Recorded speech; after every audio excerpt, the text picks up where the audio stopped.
Hi, guys. Hi, Jenna. How's it going? It's going great.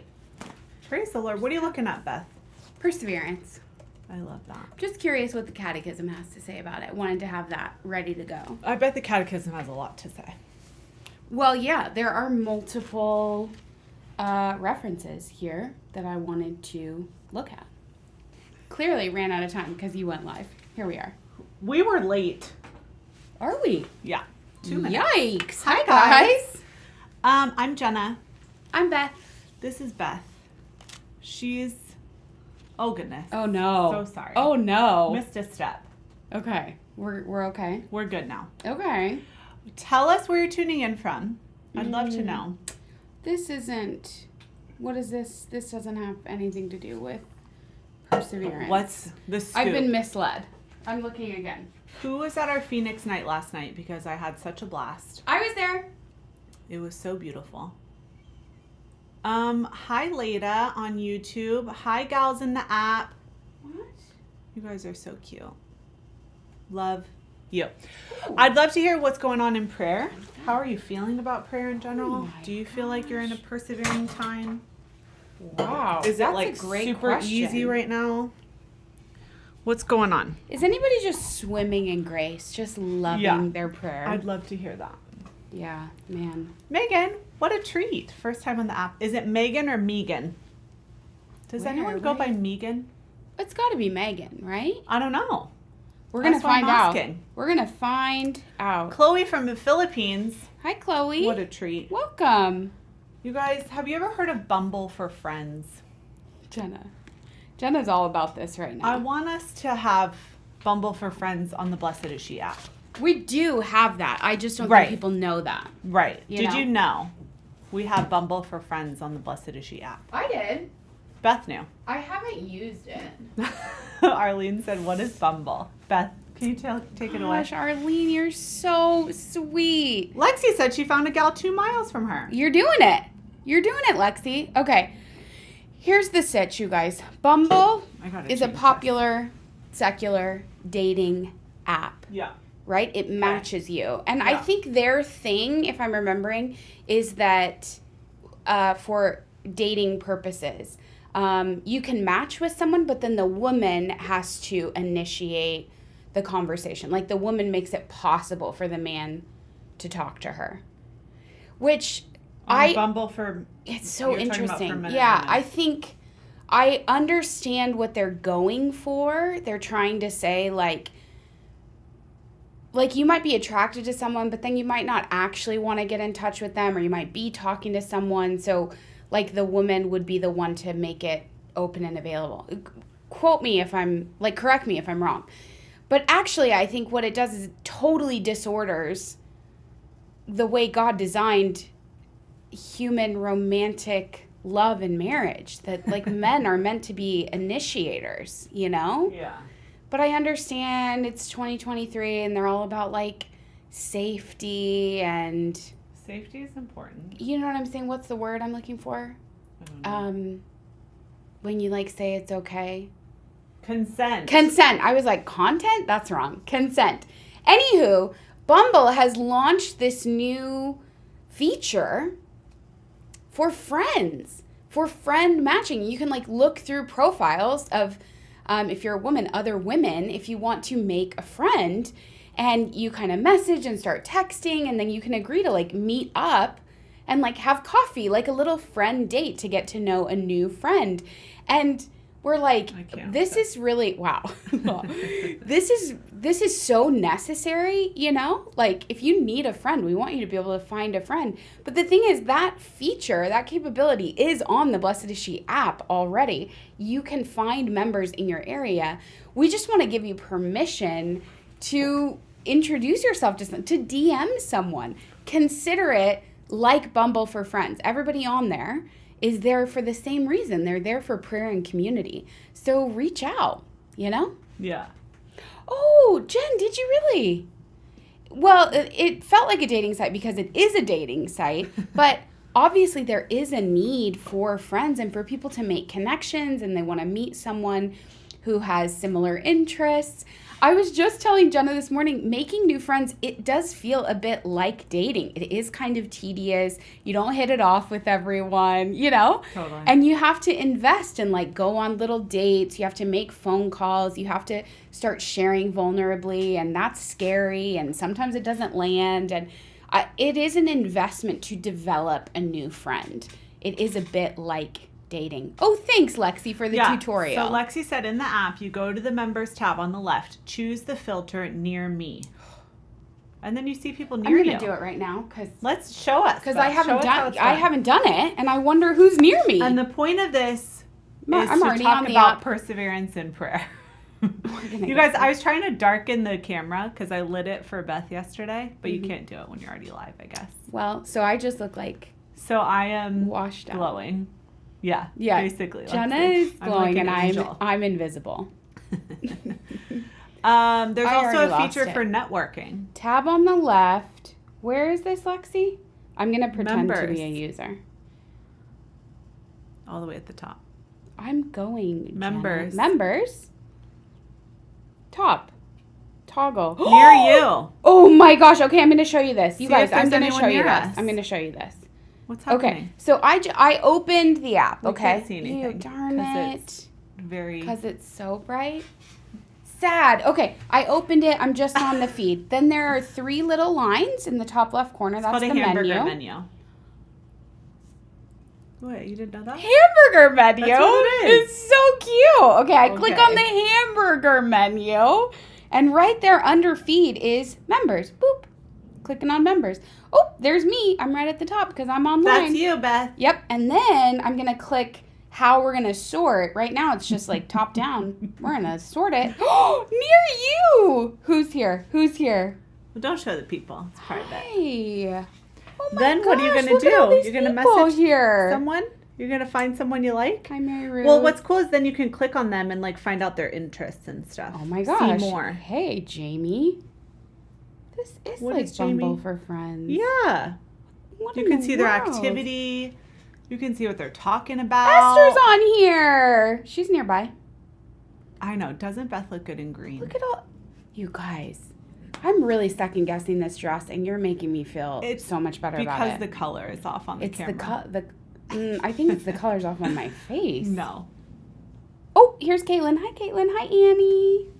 This is so cute. Isn't There's that a fun? lot of members near us. You know what I mean? Yeah. It's kind of exciting. There's Arlene. She's near us. Cutie. Hi, Arlene. Beth is is looking amazing. out of this world, Arlene said. Where is your dress from? I love the pattern. It's very sweet. It's from a place. It's from a store. I love when people ask that and it's like from the most obscure store ever, like in France. Exactly. It wouldn't help. I'm like, where did you get your beautiful miraculous medal? They're like, oh, I got it Lourdes.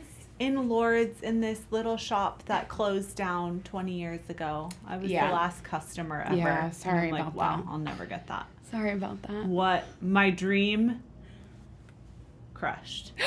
Mariana! You're watching it on the app for the first time. Mariana, what a treat. Welcome. Yeah. Welcome. Is this BAS or Bumble? Who said that? Were you showing an example of Blessed is She or Bumble? You guys, first of all, I don't have Bumble on my phone, which it would be Some fine people if might. you did. That's fine. Yeah. I'm just saying I have a Blessed is She app on my phone. Yeah. I'm not doing the online. We're just trying to show Oh my, what's happening ourselves. here? Basically, I was trying to show Beth that you can find members near you because Beth needs more friends. Because I'm gonna have a baby soon, and I'm gonna be out of commission for being a friend. Stop threatening so me. Any applications need to be sent to No. Beth's friend at blessedisshe.net. Beth's best friend? Is that what you Beth's said? friend. Oh, got it. It doesn't have to be a best friend. I don't need to be fully replaced, just halfway replaced. Wow. Besties. Okay, this is a lot. Okay, did anyone share about their prayer? I would love to hear. Guys, where are you at in prayer? I'm struggling in prayer right now. Not because of the Yeah. Lord, just because of life. Because you you're know, at tired. times. Yeah. But, I mean, He's so good. Yeah. And He's there. And I'm there. And I'm like, this is all I can do, Lord. This is all I got. Just to be here with you. But I do think, as we talk about perseverance, and I was like thinking so much about this idea of perseverance, and we just met with a friend over the weekend, and just talking about like being faithful to my prayer time and how I'm coming even though it's hard or short or disjointed or distracted. She was like, fidelity is beautiful. And I was like, it's so true.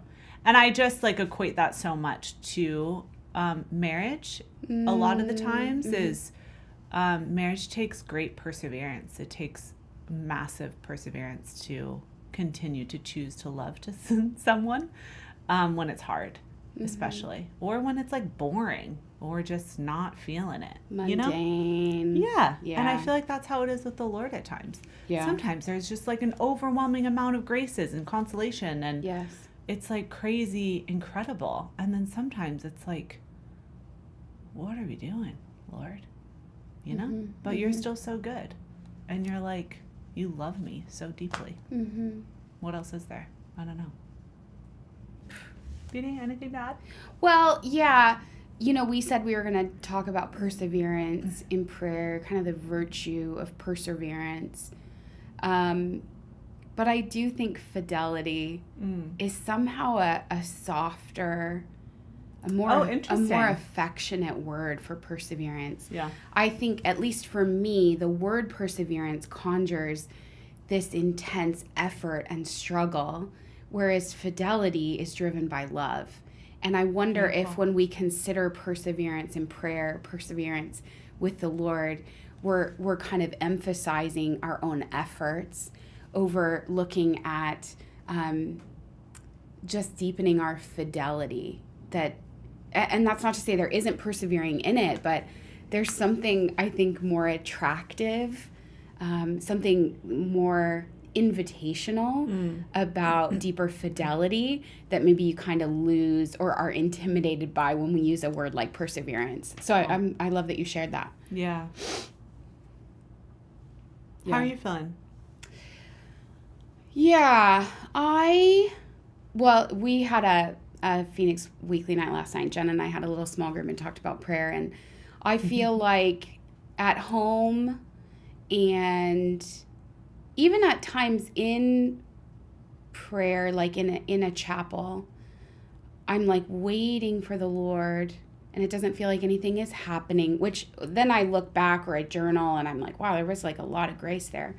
And then there are times when I'm like doing a lot of other things and I feel like the Lord is very in my face and like wanting to be intimate. And I'm like, where are you when I like have this time and I'm with you over here? But I understand, and this conversation is really helping like solidify that understanding that I'm experiencing more of like the pressing presence of the Lord in my ordinary life because of my fidelity to what feels like boring or mundane or fruitless prayer. Yeah. That's good. Yeah. I would like more time with the Lord than I'm getting right now. Yeah. But he's beautiful, and he's so beautiful. I don't know. But I would like more time with him. Yeah. Lauren said, I always feel that when I'm really struggling to find time to pray, those are the days when my prayer is the most fruitful as I carve out moments with the Lord. Yeah. That's amazing. How very Francis de Sales of you. I think it was Francis de Sales. What? Megan can correct me if I'm wrong, or someone else who's better read than I am. Yeah.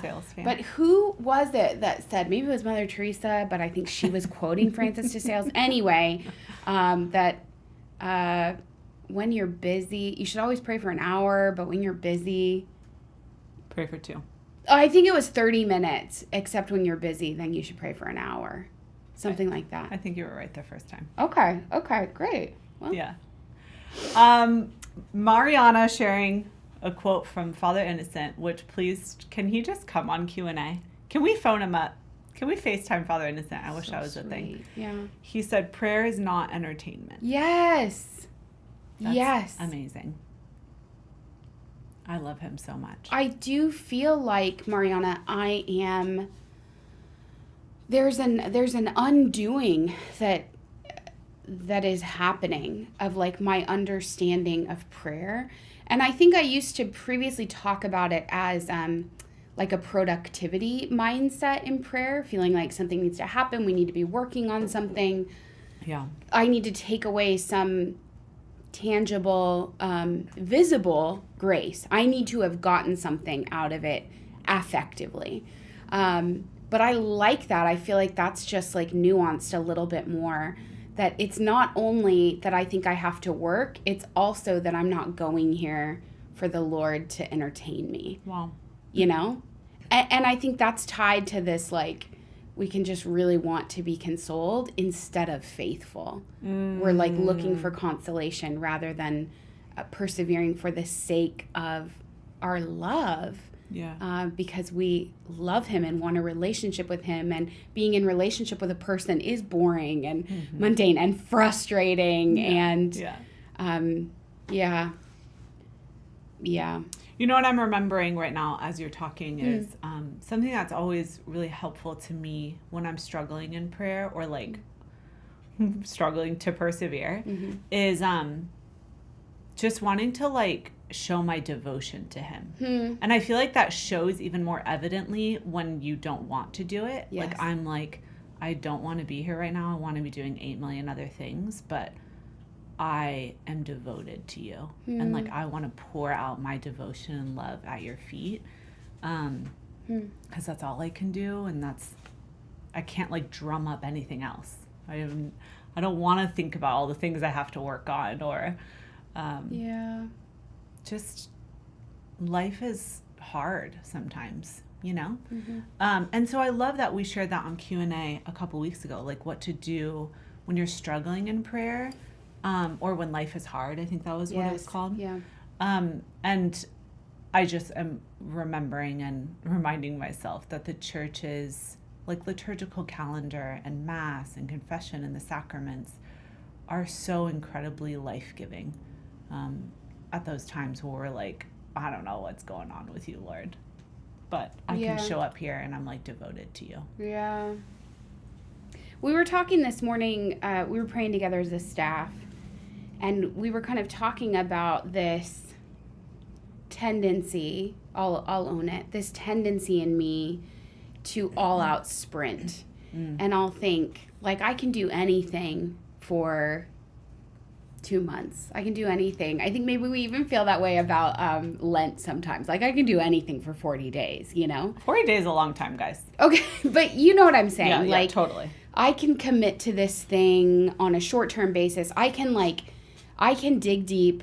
I can shift into a different gear. I can go all in for this short amount of time, and then I'm gonna, like, collapse. I'm finding that even in my own, like, journey with, like, health and weight loss of like, I've always had this mindset that like, if I can just lose weight, if I can just like overcome these habits or like get these new routines in place, then like it's just for that period of time. But I'm understanding, I'm beginning to see like, oh, this, not just health, not just prayer, not just, sometimes I think even as a church, we think very seasonally, but even seasons are sprints, whereas I think the Lord has a long view. Life is a marathon. St. Paul writes about that, 1 Corinthians, about running the race and how the race really isn't over until we die.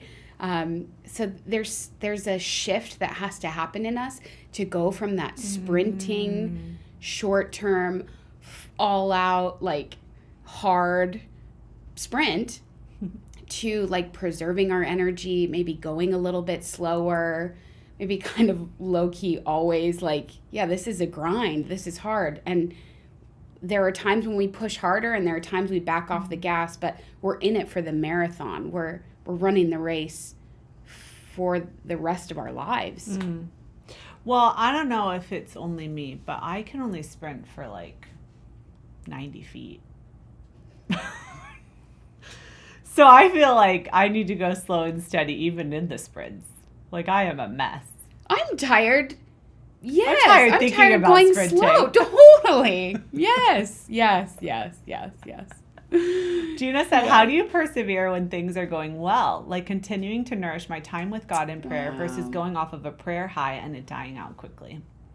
Well, I love what Mariana said as like a little thesis of what you were saying, Beth. Consistency over intensity. Mm-hmm. So good. Mm-hmm.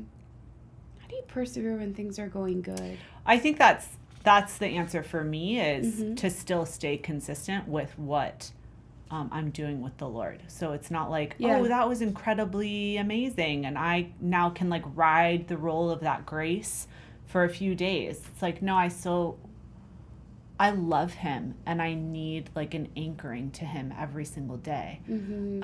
And yes, those graces will continue in my life for days to come, but I just want that consistency, which even breeds more intense love for us. Yeah, I if I can just make it like very concrete, I started going to daily mass 2.5 years ago. And I would say there was initially a lot of fervor. I felt very convicted about it. It was like, why is everybody sleeping on daily mass? Like, this is the best kept secret. Yeah. Daily mass, the power of the sacrifice of Jesus, like the infinite merits of Jesus. Anyway, just like all the beauty of mass, like exploded, you know?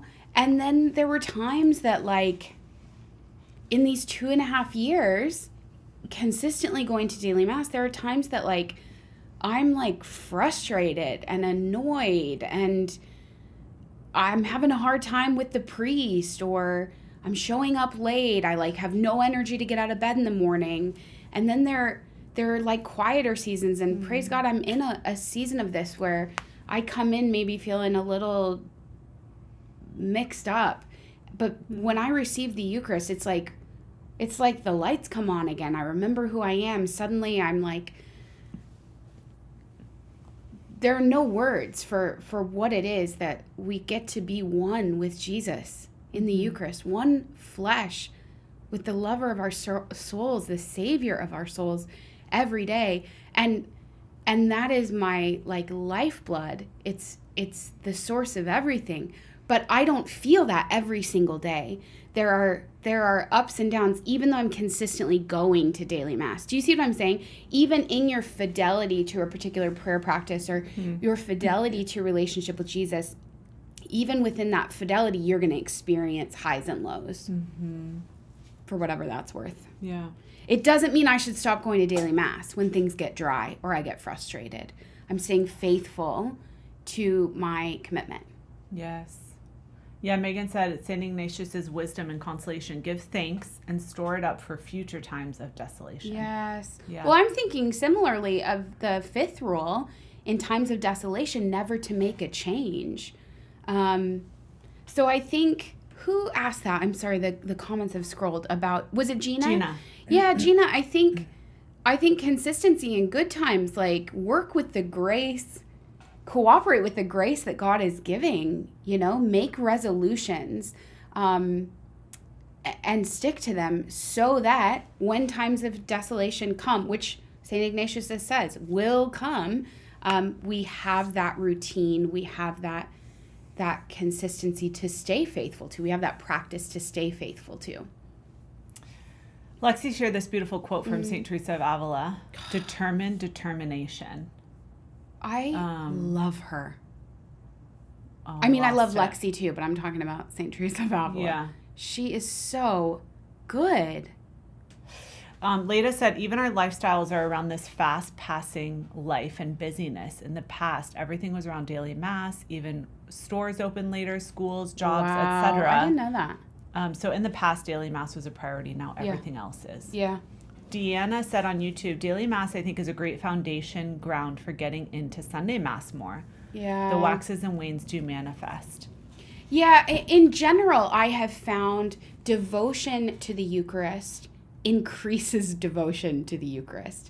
So you have to go and expose yourself to Jesus in the most blessed sacrament in faith, and faith will grow, devotion will grow, love will grow. Your spiritual sight will be sharpened. Your prayer will be enriched. But you do have to go even when you don't get it and you're not feeling it. The grace is... It's almost like, I was trying to explain this the other night at dinner to Sini. What's the word I'm looking for? Oh, you know, like when you take Tylenol, if you take Tylenol.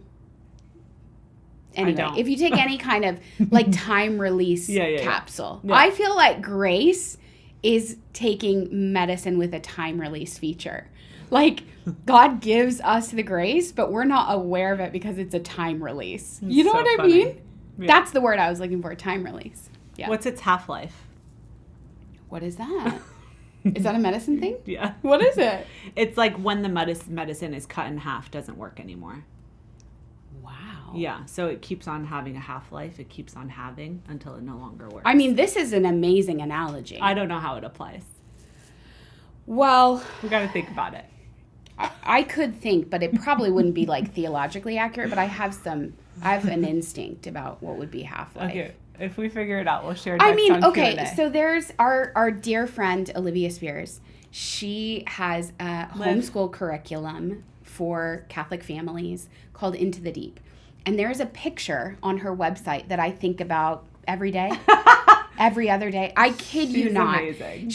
It's her little boy's feet dangling over a stool. Jenna's going to drop this link in this picture. His feet are dangling over this stool, and it's talking about, there it is. It's talking about these four legs that these four pillars that keep us healthy and running. And one is formal catechesis. One is the sacramental life. One is a prayer life. I don't know what the last one is. Sorry. That's okay. Liturgical living. So all of these four things are upholding, they're scaffolding for our lives. And I do think, if we're thinking about half-life, this analogy of like, when is the grace not as effective? Well, if we're only on two legs of the stool, that's not a very steady stool. If we only have one leg of the stool, and then we're like, why isn't this working? Why is my 15 minutes of prayer not working? Well, are you going to confession? Wow. You know what I mean? Yeah. Okay, I'm going to confession, but I'm listening to whatever I want and watching whatever I want. Well, hang on, what's your formal catechesis? Are you doing any spiritual reading? It's a lot of things working together.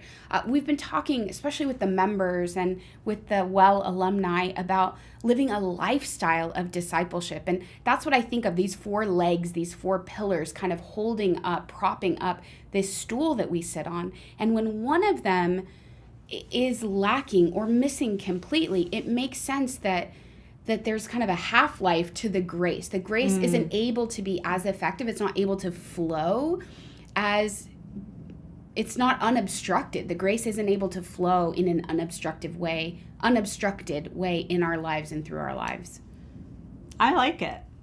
Is that picture not the sweetest thing? You're all now going to start thinking about it all the time. And then you can be like, gosh, this isn't really working. Well, how are my other legs? Mm-hmm. You know? Mm. And I wonder, I wonder where I wonder where this would fit in, but the two pillars of Blessed is She are prayer and community. Gosh, there's a lot of pillars when I think about it. I'm thinking about John Bosco had a dream of like the ship of the church, the Pope is out there like leading this ship in these turbulent waters, and he anchors the boat between Mary and the Eucharist. So anyway, to look at these pillars in our lives, I wonder how community upholds those four pillars. Like, what's the role of community in those four pillars? Just thinking out loud.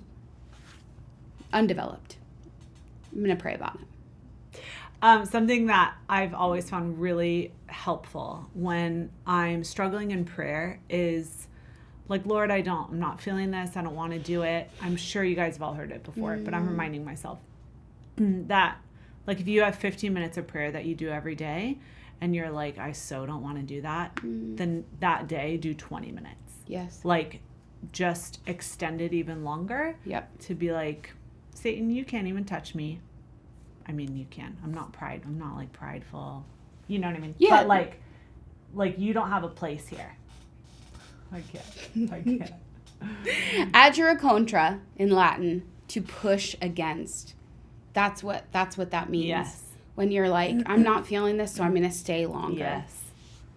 Yes. Yeah. Let me see what we got going on in these comments. I'm gonna Lex take just a said, little hydration break. I find that when things are difficult and painful, prayer is so fruitful. Mm-hmm. However, when nothing seems wrong, it seems drier.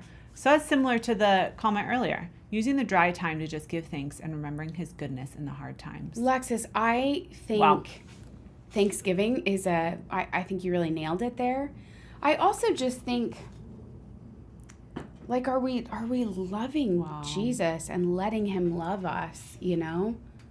I think the thing that we're kind of talking around is that we're aware of how much we need the Lord in our poverty when things are really hard. Yeah. We're not aware of how much we need the Lord, how much poverty there still is in us when things are good, because we feel more in control, you know?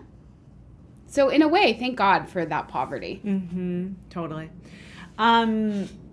Lexi said, I learned from my RCIA teacher years ago that the word later is always from the enemy. I love this. If you think you will just pray later, just pray 1 minute now.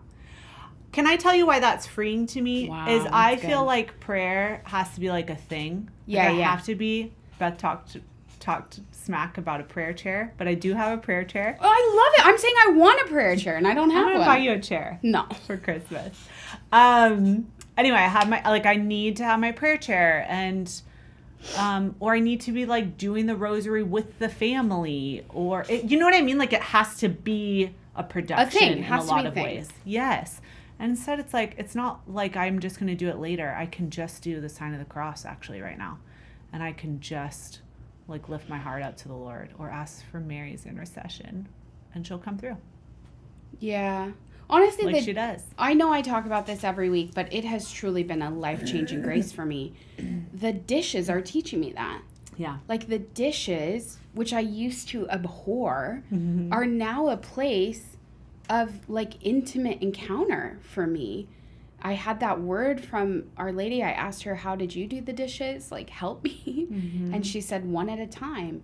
And now I'm not overwhelmed by dishes. I stand and I just do them 1 at a time. And that grace has flowed out. Now I'm trying to do email 1 at a time. I'm trying to do tasks 1 at a time. I notice when my anxiety is up, it's because I'm doing too many things at once. And I need to just do it 1 at a time.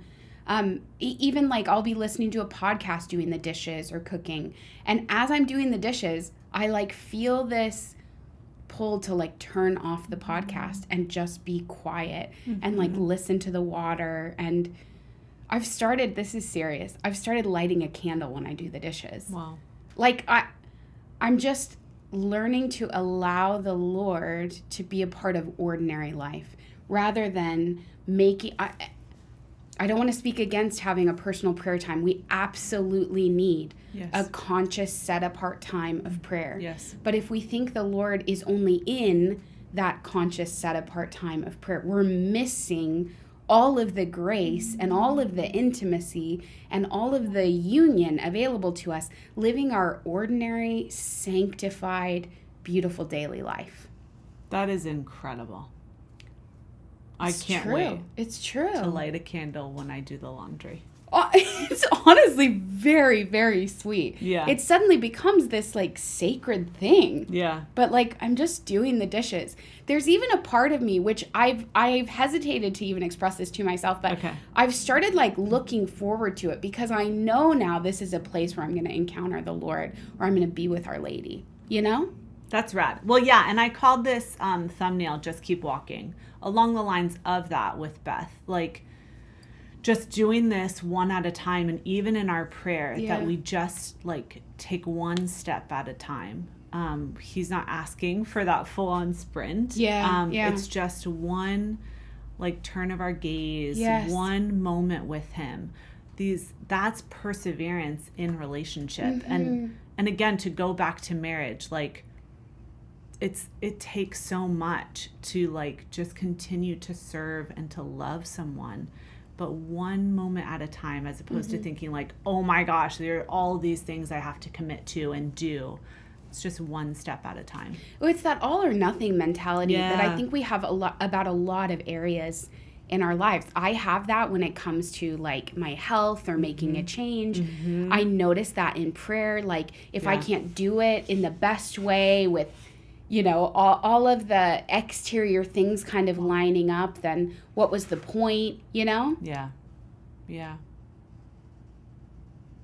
Anne said, I feel some of the moments that I felt closest to the Lord have been in moments of service. Beautiful. Wow. That's beautiful, Anne. All right. There was a question about Sunday school, but I don't want to leave this convo if we're still in it. I think we're still in it. Renee, as a lay Carmelite that is calling practice the presence of God, turning your mind to God, or just looking up. Yeah.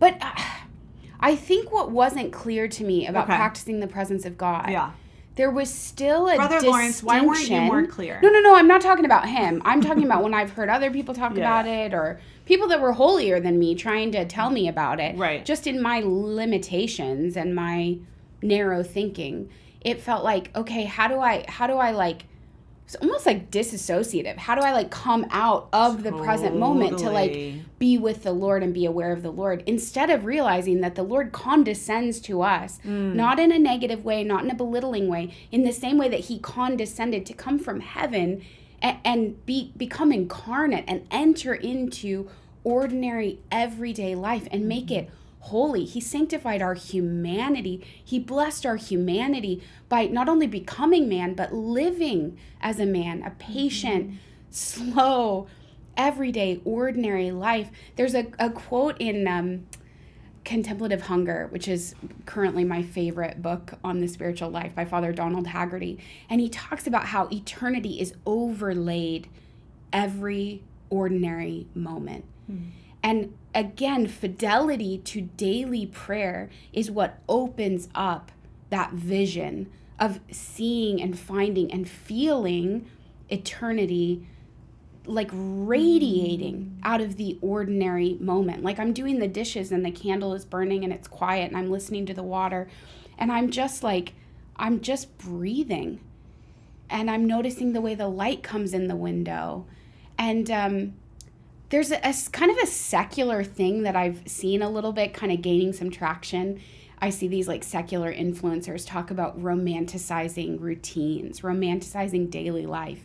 And what they're trying to get at is the sacred and the holy. They're trying to get at the eternal, which is imbued, and like the dignity of daily life is imbued with eternity if we're living from that place of relationship with God, which again, we have to be anchored in that daily prayer. But from that place of daily prayer, the grace of it radiates. That's the only word I can think. There's a radiance to daily life. There's a light, a luminosity. There's a vibrancy and a peacefulness. Eternity kind of bleeds out of ordinary daily life. That was amazing. Well, you're a present moment kind of gal. So yeah, that would. And just honestly, I mean, you're in a different vocation than I am. You're 6 children, 7 on the way. A lot of your life, a lot of your spirituality is it is all lived through the lens, the context of your vocation. Yeah. So like you have to be able to find the Lord in that. Why would he have called you to that, blessed you with this life, if there wasn't a way to be intimate with him in that life? Yeah. Yeah. Who knew? I didn't know about the beauty of the vocation of motherhood and marriage. I didn't know. It's pretty cool. You guys, this chat box keeps it's on blowing lowering. up, and so it keeps It's very scrolling. annoying. Yeah. No, I'm so happy you're leaving comments. Totally. But when I scroll, then we lose you. I'm so sad about it. Okay, Steph said this earlier. I've persevered through the dryness in prayer, and now I'm sitting in the little bank of graces from that prayer and the prayers I asked others for. Yes. That is so good, Steph. The power of intercessory prayer. Yeah. I once heard of, it's crazy to me that this has come back to me like 15 years later, but it was a friend, someone I knew in ministry, who said, sometimes I just call on the graces. He married later in life. I call on the graces of the prayers that my wife prayed for me all those years before she met me. And I'm like, yes, people are praying for you. We are praying for you. Yes. There are priests who offer Mass every day of the week for the Blessed Is She community. Call on the graces of those prayers, and grace will flow into your life. Yeah. I was in a meeting yesterday with someone who was wearing an Apple Watch, and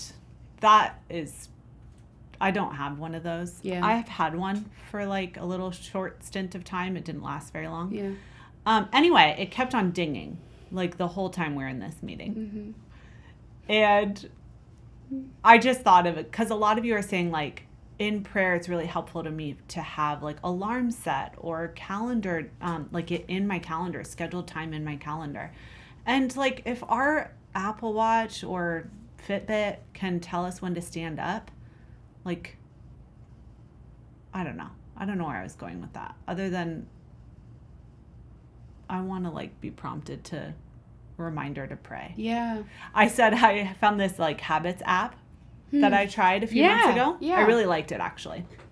But what I found was really interesting is that it it had habits for like eat vegetables, eat fruit, go on a walk, drink water, meditate, yoga. Wow. And I was like, guys, where's prayer? Wow. Like, why does this app have all of these other words for prayer, but it doesn't actually have prayer on it? So I had to like use meditate and then change the language to prayer. Anyway, I just found it ironic, funny. Let me tell you why. Let me tell you why the world is so open to meditation and yoga, but so closed to Jesus Beth? Christ and Tell Christian us. prayer.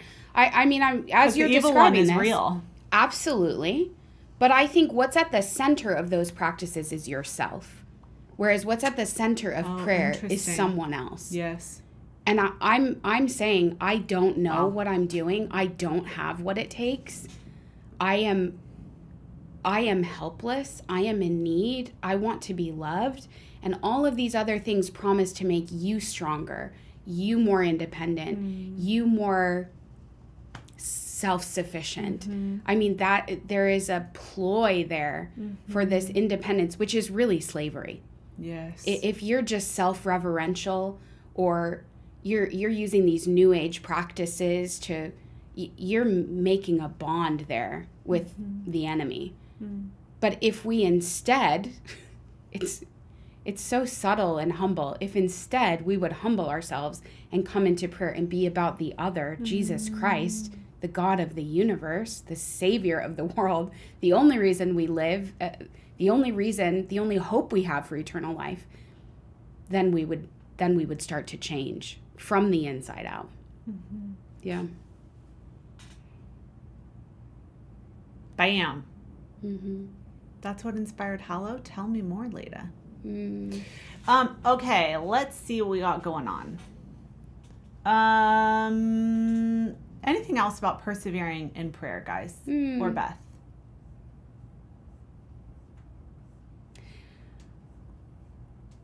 You know, should I just share that grace I had for the name of today's title? Yeah. You know, we love Our Lady. She just helps us to love Jesus and follow him. She was the first disciple. She's the queen of the apostles, the mother of the church, our mother, my mother. And one day, I think it was last week, we were praying the Sorrowful Mysteries of the Rosary. And we've talked about this. I don't love the fourth Sorrowful Mystery. It feels like there's a lot of activity in the carrying of the cross. Like, I just don't really know where to center myself. Like, what am I paying attention to? Because I want to go deep, and I want to be open to the graces that are being poured out in the Mysteries of the Rosary. And so I was with Our Lady walking along the way, and there's a lot of chaos in that moment. Crowds are like yelling and soldiers, and it's just overwhelming as like a sensitive person to think about that. And I sort of looked to Our Lady and was asking for her help, like how do I pray this mystery? And she said to me, just keep walking. And in that way that the Lord speaks and in the manner of grace, that wasn't just about walking in the meditation. That was a word about just keep going. It was encouragement to walk with her. It was a word about perseverance. It was like her saying to me, do the dishes one at a time. It's this nuclear grace now in my life. Just keep walking is the same thing. And it's not a head down grind sprint kind of, it's literally walking.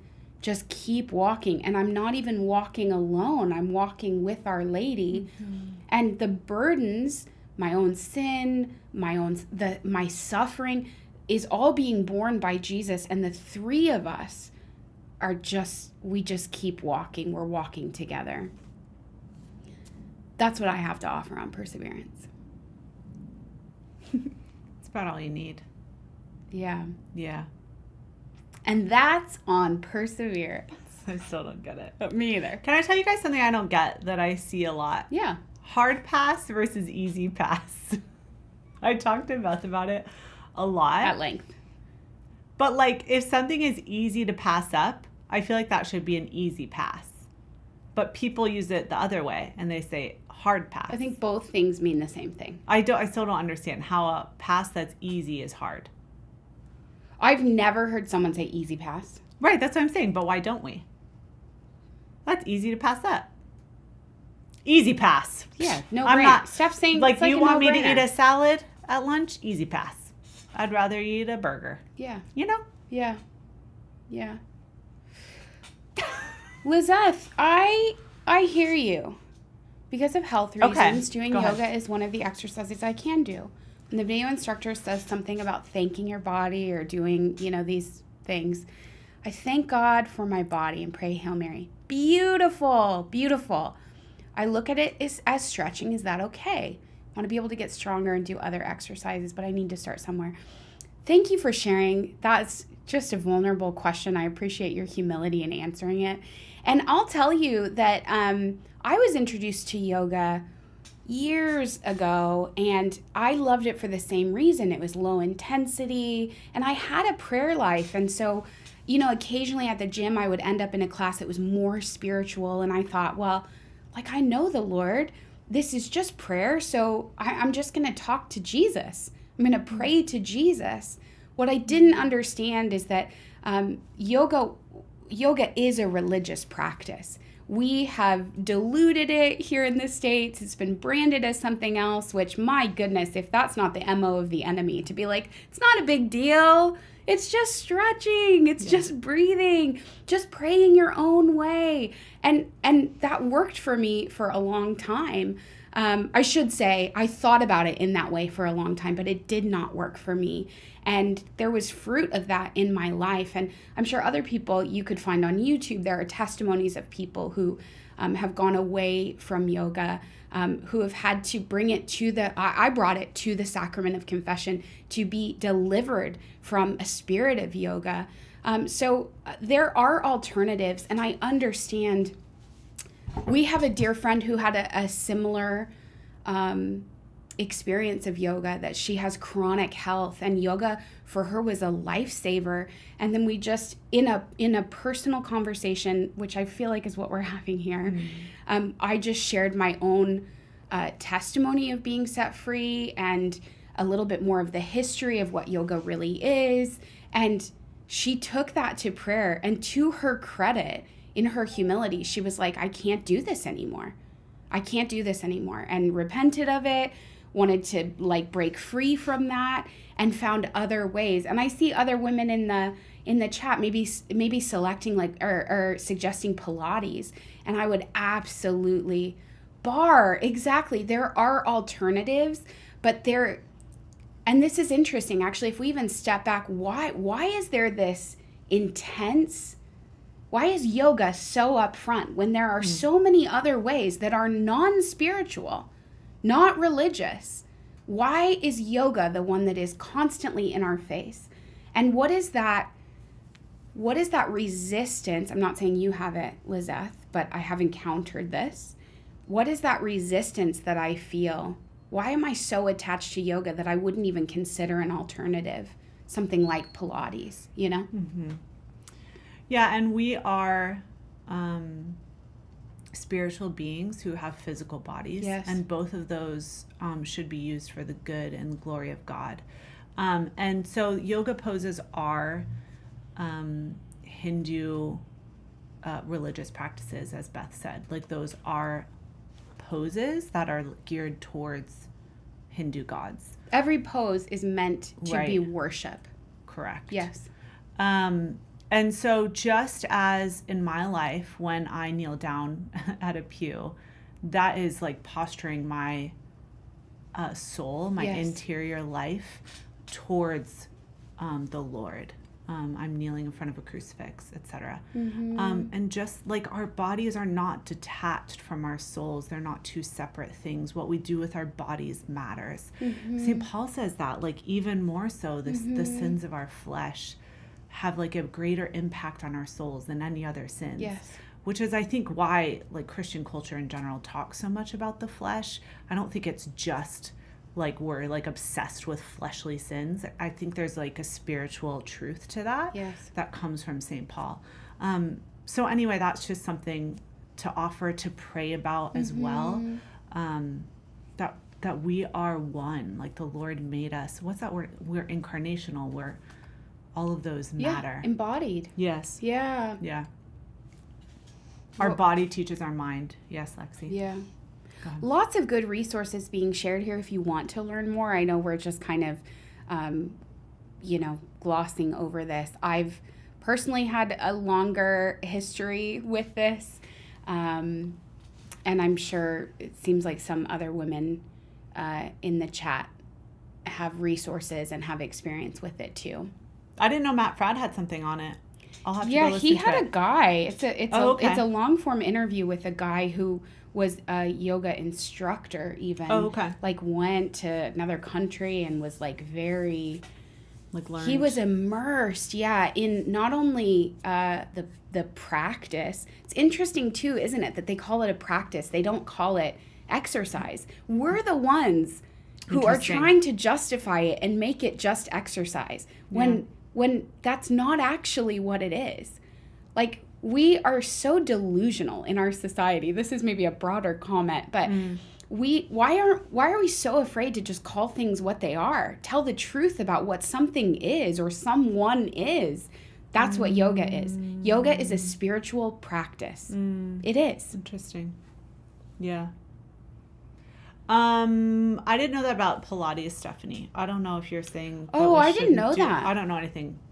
I don't exercise. So Same, these Stephanie. Thank you. are the running, the sprinting, totally. the Just Pilates. walking. We're trying to just I even ju- go yeah, for a walk. I'm going to just keep walking. I Honestly, haven't even you guys. started, Mary. Yes. Mary, help me. I didn't even think she was like, let's actually go for a walk, Beth. But thank you, Jenna. Yeah. No, seriously. Lizette, Yeah, thank you for yeah. your openness and Yes. just your God bless you. willingness to Yeah. hear us out too and to take Yeah. it to prayer. It's really, really beautiful and a witness to me. So Yeah. thank you. Listen, yeah. and I just want to share, we just want you to be free. Yes. And I'm not saying any of that from a place of like holier than thou, or I'm just telling you from my own experience of needing to be set free, of radically needing to be delivered from lies, from practices, from things that I grew up thinking were okay, from poor formation. Like it is a lifestyle to get formed. It's those 4 pillars, and eventually, the more we come to fall in love with Jesus, the more fidelity we have to him. Everything is on the table. Is your exercise on the table? Are your finances on the table? Are your friendships on the table? Books. Is your entertainment, your books, your music, is that on the table? Can the Lord prune that away? Is your sexuality on the table? The list goes on. And the more we fall in love with Jesus, because that's the only way that we're going to let someone radically dismantle us and put us back together again according to his original design, is by falling in love with him. Which is why we have to be faithful to daily prayer. And because I want you to know him. I want you to fall in love with Jesus because he's the most lovable person. I did not know what love is. I had no idea. I feel like just in the past year, 2 years in prayer, I'm like, oh, is this what love is? I have tasted it. I've smelled it. There's been like a hint of it. I've had glimpses of it in relationship, but I have never experienced the purity of love like I have in the person of Jesus, because he is love. And I want you to fall in love with him. And that falling in love, you will take off you will give him everything. You can have whatever you want, Lord. Yes, you can have yoga. It's for my good. Of course you can have this exercise practice that I'm doing, you know? Anyway, I'll calm down. That's good. Well, great. You guys, I was trying to listen to some lighthearted music the other day. Yes. I used to love Dave Matthews Band. I used to go to like all of Jenna, his concerts. are we going to do this? What? No, this is it. Okay. It was so sad. I had it on and it's like such good music. Fun. Like they're beautiful musicians. Mm-hmm. Their musicianship is amazing. It's nostalgic. And I was just like, this is so sad. I know. Do I have to stop this? I know. I love him. I have like so much nostalgia, memories. And it's just like, is this on the table? Yeah. Am I willing to give it up? Lord? Well, yeah. I think it's just beautiful, even the openness. Totally. To say. Yeah. But and the inspiration. Like, yes. That sounds really silly. You know, I know that sounds really silly. Yeah. In like the grand scheme of sin and attachments and yeah. Blah, like, blah, is blah. Dave Matthews immoral? Right. You're probably tempted to think, is that legalistic? But it's like, yeah. If the call is be perfect as your heavenly Father is perfect, if the invitation is to unity with Jesus Christ, the only begotten, the perfect, the pure love, second person of the Trinity. If that's what we're called to, if that's the bar, like, then yeah, anything of this world besides YouTube is on the table. You know what I mean? It's on the table. Yeah. It is on the table. So Lauren. I find it very interesting, and maybe just practically, I think that was a beautiful thing to share, that we can be listening to something and you can notice. This is good discernment. You just notice, like, oh, it's so fun. I'm having a great time. The memories, the music. And then you're like, ugh, I just feel kind of yucky. Yeah. I mean, I think it helps because I put it on in the car with the kids. And I was like, these lyrics are horrible. Oh, are they? I don't know. I don't listen to Dave Matthews. Yeah, it's just a lot about sex and... I did not know that. Love. It's interesting. But like, you know. I'm having the same thing. And I'm not trying to be hardcore, but like I'm just noticing secular music in general. The secular music that I love, that I'm attracted to, nostalgic secular music, I'm like, yikes. You're not going to name it. Oh, it's like multiple things. There's an artist I like. I don't even want to tell you who it is. That's what I'm saying. I don't want you to listen to her. Oh, okay. Don't say it. Yeah, then. I don't think. But it's like the beat's so good, and I was like jamming out yesterday in the car, and I'm like, Lord, what are you doing I'm to hearing us? the words coming out of my mouth, and I'm like, Lord, do you like this song? Like, are you okay with this? You know what I mean? Because I'm in love with him. If someone I'm in love with is in the car with me, I'm going to ask him what he wants to listen to. You know what I mean? That's really beautiful. Well, this is all hypothetical because I've never been in the car with someone I'm in love with. And I don't know if I would give him DJ privileges, honestly. But we'll find out soon. I know. Some people are saying, I think all love songs are about God. I hear you on that. Yeah. Exactly. But Jessica said, but not Crash. That's not about God. Exactly. Like that is... I don't know it. It's not. It's so not. But the music, it's just so good. Yeah. Yeah. It's a real sore spot. Yeah. You got to purify your nostalgia playlist. Yeah. Honestly, I've shared about this before. I don't know if it was on a Teachable Tuesday or a Q&A, but like there are playlists that like have me in my, as the kids said 10 years ago, 5 years ago, in my feelings. And like they were connected to like a time where I felt like very passionate and like these like big things were happening, and I felt very alive. I feel very alive at Dave Matthews Band concert. Yes. Is that ridiculous? No. But I do think it's very interesting. Yeah. I think it's like the closest the secular world comes to being alive. Yes. But the more, again, it's so subtle. Sorry. Oh. It's that perseverance, that fidelity over a long time that we actually wake up more and more to what actually being alive is. Yeah. And being alive is freedom. Being alive is intimacy with Jesus. Being alive is sensitivity to the Holy Spirit. Being alive is the eternal in the everyday, these sacred moments. Instead of escaping regular life, instead of these highs, always having something to look forward to, it's like the beauty of the present moment. That's being alive. But what we have felt, the closest we've come, is a Dave Matthews concert. You know?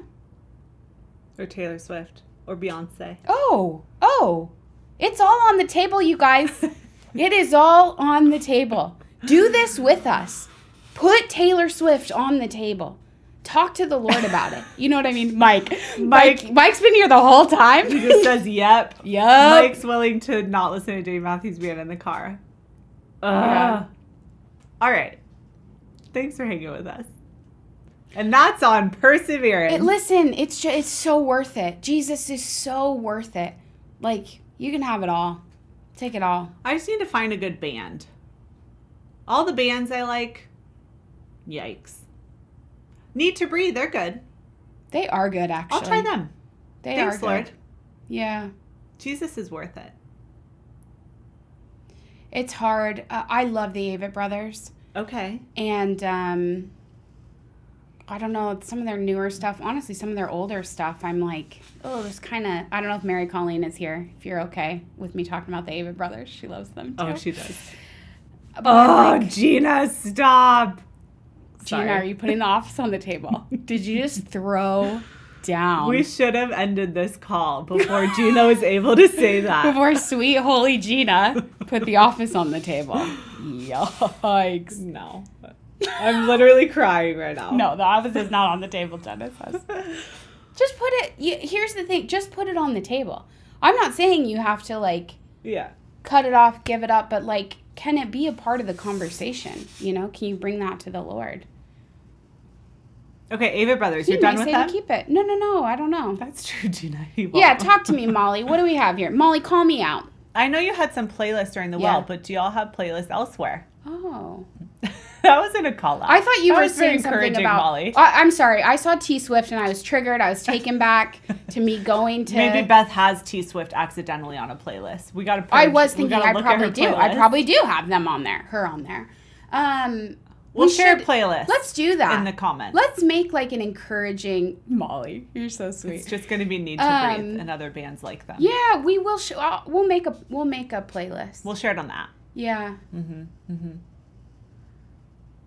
You guys. I took the kids' playlist that you made for the girls. I built my daughter's playlist with that. Wow. What? Is there a kids' playlist? Yeah. I didn't know that. Okay, Maybe I made it a long time ago. Can we talk about Taylor Swift for a moment? Okay, yes. These comments on the live stream will go away, but I always post the YouTube vid after, so like we'll put comments there. We don't I'm sorry. Yeah, I don't. It's not voluntary. We don't do that, but yeah, they do go away. Yeah. Sadly, because there is some good stuff in this chat. DM each other. Oh, that's amazing. You can use the hamburger menu at the top left of the app to drop down Beth learning what a hamburger menu is. And then you can toggle instead of showing. Well, you could just click on them on the chat. Okay, well, you could do that too. Chat. All right, Jenna's always got to make everything easier. You don't have to remember how to spell Beth, you know? Beth. Okay, you were saying something. Yeah, it's just, it's just the same thing. It's just the nostalgia thing. Like, I gave up Taylor Swift post Reputation. Like, Reputation was the line in the sand for me. I was like, who are you? What is this? I actually feel, someone gave me free tickets to go to that concert, and I did a Teachable Tuesday on it. I stood in that stadium and I was like, this is demonic. I'm not saying Taylor is demonic, but I'm saying there was there was an oppressive spirit. There was a heaviness in there. And I'm looking down, and 4 rows in front of me is a like 4-year-old girl in a tutu. I'm like, this does not match up anymore. Taylor Swift from the Taylor Swift album, her first album, is not Taylor Swift reputation. And whatever, you can come at me. I don't really care, honestly, because we have deep attachments, especially to musicians and music. And I understand that. My point is, everyone is like freaking out about Taylor Swift right now and her Eras tour and seeing it. And I'm not saying anything. Freaking out in a good way, you're saying? Freaking out in a good way. Oh, okay. People love it. And I was like, gosh, I used to love Taylor Swift, and it was so sweet and like innocent. And I went back and I listened to like my favorite Taylor Swift song from Speak Now. And I got into it one time, and then I tried to listen to it again. And I'm like, oh, this is just like, this isn't it, I don't know. We do need to be purified from our nostalgia. That's interesting. Yeah. Especially like the more formed we become. We have to be very careful of romanticizing our past life. Wow. Our life before. That's not me. I'm quoting a saint. Well, who is that? That's incredible. I don't know if it's Thomas Aquinas or Teresa of Avila. I'm listening to this series on Interior Castle with Dr. Anthony Lillis. It's on the Discerning Hearts podcast. It's blowing my mind. Talk about just like this peaceful study. But I find I'm thinking about it all the time. And Teresa of Avila writes about it, about not having nostalgia for your past life. Wow. Not only for sins, but like, attachment is a perfect word. Just an attachment to a previous season in my life. In fact, I think that's the word either she or Aquinas uses. That's amazing. Isn't that beautiful? Yeah. I couldn't believe it. When they were talking about it, I was like, what does this have to do with it? And this is exactly what I mean. When you listen to good things that are rooted in truth and the word of God, they're seeds that are planted in your soul. And similarly, when we listen to other things, those seeds are planted in our souls. And the wheat and the weeds grow up together, but like, let's open ourselves to receive more wheat, Yeah. Yeah, I like that, Lexus. There should be a whole Q&A about this, purifying ourselves from nostalgic attachments. That's good. I know Beth's this is very long. I want to talk about that for another second. Okay. But I don't need to. Maybe I'll just tell you as my friend. Great. We'll talk about it later. Yeah. We'll do another one. Ever since I've heard that, I notice, I'm not going to tell you the example, but ever since I've heard that and I thought, oh, that's whatever. Okay. I notice that I go to nostalgic attachments. Interesting. Often connected to music. But, yeah. I've just become aware of that. I think I feel like that about food, too. I feel very nostalgic about some foods. Yeah. Like, this feels like home to me. Mm. It's horrible for me. Yeah. Yeah. Wow. Yeah, this has been really... What's the word, Beth? The word is edifying. Okay. I feel very built up by this conversation. Yeah, thanks. Yeah, it's not easy detaching. He is worth it, but also we cannot do it alone. We need his grace. Everything's on the table. Everything's on the table, guys. Jessica said, I think it's a roller coaster. What? This convo. This conversation's been a roller coaster? A lot of ups and downs. Wow. Yeah, we went after a lot of things, but that's only because of the beauty of your vulnerability and humility. Yes. Thank you.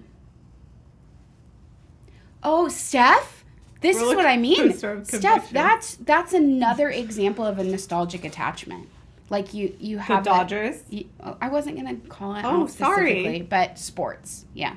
Sports. I'm not gonna. Sports are fine.